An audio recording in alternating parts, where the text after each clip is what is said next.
Welcome to Beginning Robotics, a series of videos designed to help teach you how to build a better Lego robot. My name is Roger Bright.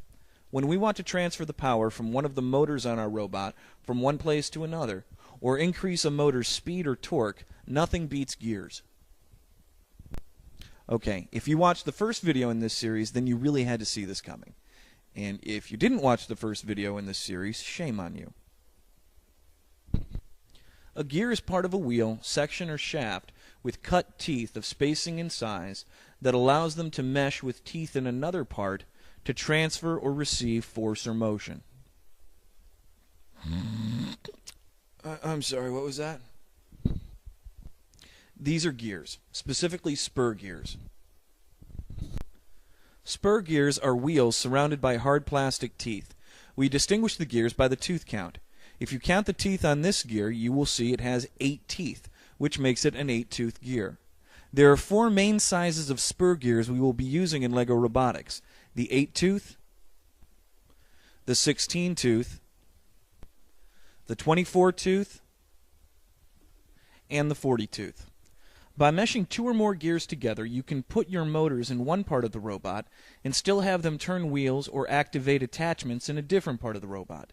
In addition to the description of the gear sizes, there are also terms we will be using to indicate the gear's function.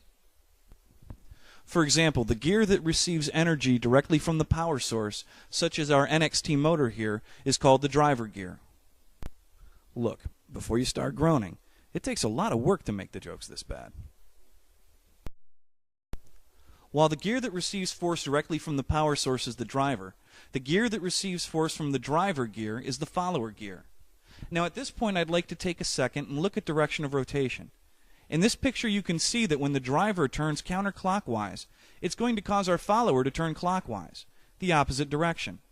Now imagine for a moment that the motor is for the robot's wheels, and I want to program my robot so that the forward direction of my motors is also forward motion for the wheels. What then? How can I make my follower gear turn the same direction as my driver? To accomplish this, I use an idler gear. An idler gear is a gear that is used to keep direction of motion consistent between a driver and a follower.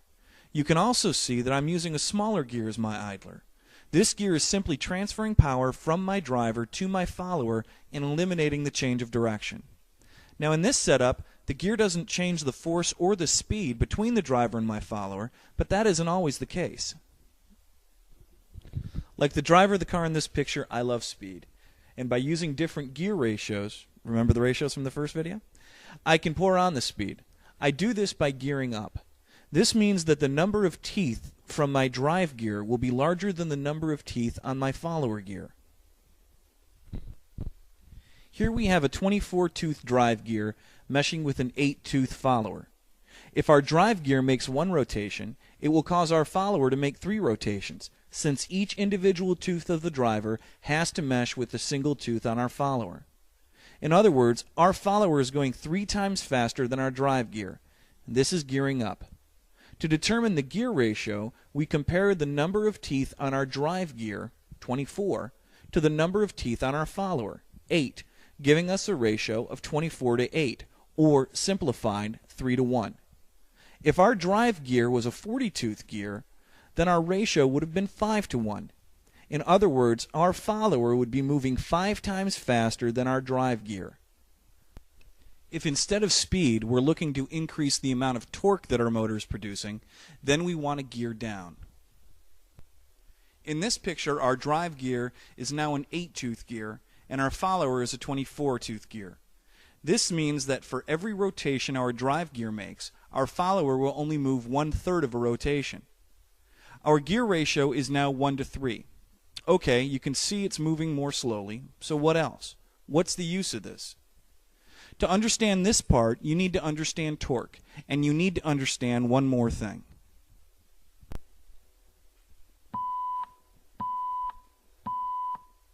This is a test of the Nerd Alert system. You are about to be exposed to high levels of scientific nerdiness. The scientific law of conservation of energy states that energy cannot be created or destroyed, but can change forms. In our case, the power from our motor can't be created or destroyed, just changed. When we gear up, we visually see that we are increasing our speed. But what do we lose? And if we lose speed by gearing down, what is it that we're gaining? The answer is torque. Now that we've made our 8-tooth gear the drive gear and our 24-tooth gear the follower, we have flipped the ratio. We now have a ratio of 1:3. This means our follower is able to apply 3 times the force as our drive gear. You would want to use a gearing setup like this where your robot needs more strength than the motor has to offer, such as lifting a heavy object or increasing the pushing power of your robot's wheels or treads. Just like last time, I want you to stop and experiment with gearing down. A word of caution, however, it is really easy to get a nasty pinch from even a simple Lego motor if you gear down too much. Just as you were making your follower gear 5 times as fast as the motor when gearing up, you would be increasing the torque, or the amount of force the motor is capable of, by 5 times the amount by gearing down in the same way. This can easily result in possible injury, so be careful and make sure mom or dad are around to be safe.